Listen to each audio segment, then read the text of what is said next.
Morning. चलिए आज हम कक्षा 9वीं की पाठ 2 प्रश्नावली 2.1 के बारे में विस्तृत जानकारी देने वाले हैं। इसके पिछले वीडियो में हमने बहुपद के बारे में देखा।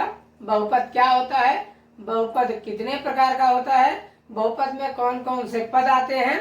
तो इसके पिछले वीडियो में हमने सभी तरह के सवालों को डिस्कस किया हुआ है। आज हम देखेंगे प्रश्न 1 को कि कौन कौन से बीजी व्यंजक बहुपद होते हैं। तो चलिए हम शुरू करते हैं। लिखा है निम्न व्यंजकों में कौन कौन से बहुपद हैं और कौन कौन से नहीं हैं। इसका अपना उत्तर का औचित्य देना है। तो चलिए हम देखते हैं। पहला प्रश्न है, तो पहला प्रश्न है हमारा ये 4x² प्लस 3x प्लस का 7। तो हमारे ये अलग अलग पद होते हैं। तो ये है हमारा पहला पद, दूसरा पद और तीसरा पद। तो ये 3 पदों का एक बहुपद है। अब हम देखेंगे घात के आधार पे। तो ये कौन सा बहुपद है, द्विघात बहुपद है। द्विघात बहुपद क्या होता है, ऐसी बहुपद जिसकी अधिकतम घातों की संख्या 2 होती है। ये किसकी घात देखेंगे बच्चों, चर की। तो चर की घात 1 है, इसमें चर की घात कितना है, 2 है, इसमें चर की घात कितना है, 0 है। इसीलिए हमारा यह अधिकतम घात क्या है बच्चों, 2 है। तो हमारा कौन सा बहुपद हो जाएगा, द्विघात। तो इसमें लिखेंगे हाँ यह बहुपद है क्योंकि चर राशि की घात पूर्ण संख्या में है, पूर्ण संख्या में है। इस हमने डिस्कस किया हुआ था, चर की घात कितनी होनी चाहिए, पूर्ण संख्याओं में। ना तो वो ऋणात्मक होगा, ना तो वो परिमेय के रूप में होगा। तो उन सभी पदों को हम क्या बोलेंगे, बहुपद बोलेंगे। अब चलिए दूसरे वाले प्रश्न में। दूसरा प्रश्न है हमारा y² प्लस का √2। तो इसमें देखेंगे y², हमें सिर्फ और सिर्फ किसकी घात देखना है, चर की घात देखना है। ABCD XYZ वाले अक्षरों को क्या बोलेंगे, चर बोलते हैं। तो इसमें देखिए, इसमें तो चर अचर, इसमें तो चर है ही नहीं। तो इसको देखेंगे चर है, तो इसकी घात एक पूर्ण संख्या है। अतः यह भी क्या है, यह भी क्या है, बहुपद है ना। तो यह क्या है बच्चों, बहुपद है। ठीक है।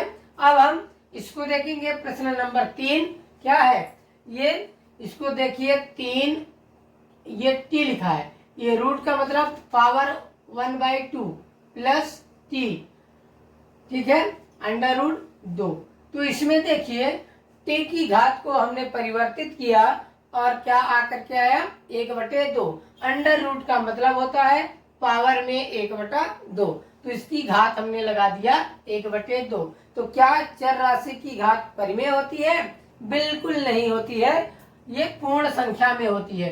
तो बोलेंगे यह बहुपद नहीं है।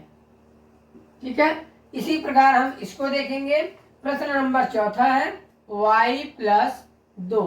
अब 1/y है, 2/y है, तो y को हम ऊपर ले जाएंगे, इसको अंश में ले जाएंगे, तो y की पावर -1। जब नीचे से हम ऊपर ले जाते हैं संख्या को, तो उसमें माइनस घात लगता है।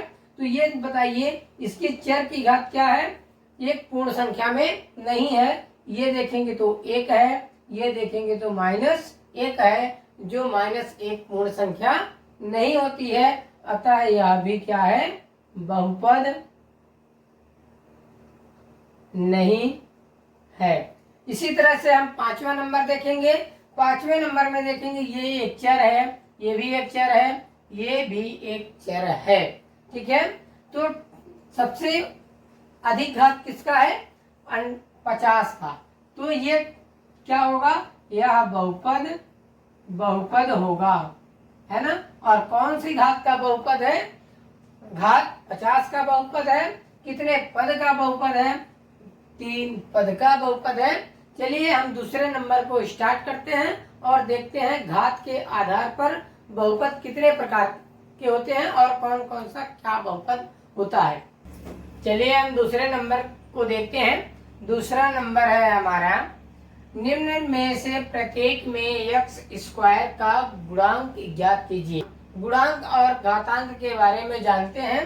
गुणांक कोई भी चर राशि के पहले जो संख्या लिखी जाती है उसे गुणांक कहते हैं, और घात किसी भी चर राशि की घात में जो भी संख्या होती है उसे हम घातांक कहते हैं। तो इन सभी में हम देखेंगे कि एक्स स्क्वायर का गुणांक कितना होगा। तो जहां जहां एक्स स्क्वायर होगा बच्चों, उसके जो पहले लिखा होगा उसे हम कहेंगे गुणांक, है ना। इसमें देखेंगे तो क्या होगा, एक्स स्क्वायर का गुणांक कितना होगा, 1 होगा, है ना। इसके पहले कुछ भी नहीं लिखा है, मतलब हम 1 मानते हैं, ठीक है। अब इसी प्रकार पूछेगा एक्स का गुणांक, तो एक्स का गुणांक भी क्या बताएंगे, 1। यदि पूछे कि एक्स की घातांक क्या है, तो आप बताएंगे एक्स की घातांक कुछ नहीं है, तो 1 माना जाता है ना। इसी प्रकार पूछेगा एक्स स्क्वायर का घातांक, तो क्या आप बोलेंगे, घात कितना लगा है, 2। तो इसी प्रकार से हम सभी प्रश्नों को देखेंगे। तो चलिए हम दूसरा नंबर देखते हैं, क्या लिखा है, स्क्वायर का गुणांक कितना है। ये एक्स स्क्वायर को देखिए, इसके पहले क्या लिखा है, 1, और कैसा 1 है, माइनस का 1, यही हमारा उत्तर होगा, ठीक है। इसी प्रकार से इसमें आप बता सकते हैं क्या होगा एक्स स्क्वायर का गुणांक, इसके पहले जो भी संख्यात्मक मान होगा उसे हम क्या बोलेंगे, गुणांक। तो इसका गुणांक क्या हो जाएगा, एक्स स्क्वायर का गुणांक बराबर पाई/2, पाई/2।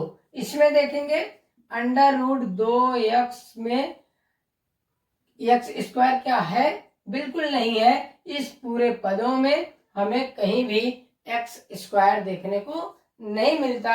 जब नहीं मिलता है तो गुणांक भी क्या हो जाएगा बच्चों, गुणांक बराबर 0, है ना। तो मिलते हैं अगले वीडियो में, तब तक के लिए जय हिंद जय भारत।